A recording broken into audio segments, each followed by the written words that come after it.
2010ஆம் ஆண்டு. அப்போது திமுக ஆளுங்கட்சி, அம்மா அவர்கள் எதிர்க்கட்சி.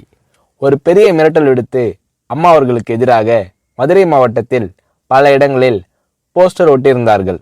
அந்த போஸ்டரில் அம்மா அவர்கள் மதுரைக்கு வந்தால் திரும்பி செல்ல மாட்டார், மதுரைக்கு அம்மா அவர்கள் வரக்கூடாது என்று மதுரை மாவட்டத்தில் பல இடங்களில் அந்த போஸ்டரை ஒட்டி பெரிய மிரட்டல் எல்லாம் கொடுத்தார்கள். அதேபோல் ஜெயா டிவிக்கும் மிரட்டல் தொலைபேசிகள், மிரட்டல் கடிதங்கள் வந்து கொண்டிருந்தது. ஜெயா டிவியின் செய்தி பிரிவினர் இந்த மிரட்டல்களை பற்றியெல்லாம் தியாகத்தலைவி சின்னம்மா அவர்களிடம் சொல்லி அம்மா அவர்களின் கவனத்திற்கு கொண்டு சென்றார்கள். அம்மா அவர்கள் துணிச்சல், வீரம், கம்பீரம் இவற்றின் ஒட்டுமொத்த உருவம்.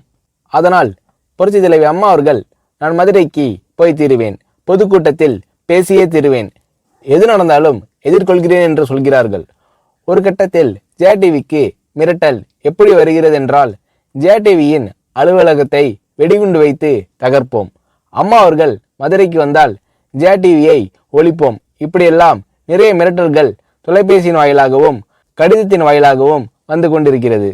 இந்த மிரட்டல்களை எல்லாம் கடந்து அம்மா அவர்கள் மதுரைக்கு சென்று பிரம்மாண்டமான பொதுக்கூட்டத்தில் லட்சக்கணக்கான மக்கள் மத்தியில் எழுச்சி உரையாற்றும் போது, ஒரு எதிர்க்கட்சியின் தலைவி என்ற முறையில் என்னை நீங்கள் மிரட்டுங்கள், ஒரு எதிர்க்கட்சியினை நான் நடத்துகிறேன் என்பதற்காக கழகத்தை மிரட்டுங்கள், ஜெயா டிவியை எதற்காக மிரட்டுகிறீர்கள், ஜெயா டிவியின் அலுவலகத்தை நீங்கள் தகர்ப்பீர்களா, ஜெயா டிவியை நீங்கள் ஒழித்து கட்டிவிடுவீர்களா, பார்க்கலாமா, ஜெயா டிவியை ஒழித்து கட்டிவிட்டால் என்னுடைய அரசியல் குரலை ஒழித்து விடலாம் என்று கனவு காணுகிறீர்களா, ஜெயா டிவி என் உயிருக்கும் மேலானது, நான் என்னுடைய உயிரை விட அதிகமாக நேசிப்பது, என்னுடைய அரசியல் கரமாக நான் போற்றி புகழ்வது, அதன் மேல் நீங்கள் கை வைப்பீர்களா, பார்க்கலாமா என்று எழுச்சி உரையாற்றினார் புரட்சி தலைவி அம்மா அவர்கள். இப்படியெல்லாம் அம்மா அவர்களின் அன்புக்கும் மரியாதைக்கும் பாத்திரமாக ஜெயா டிவி இருந்தது.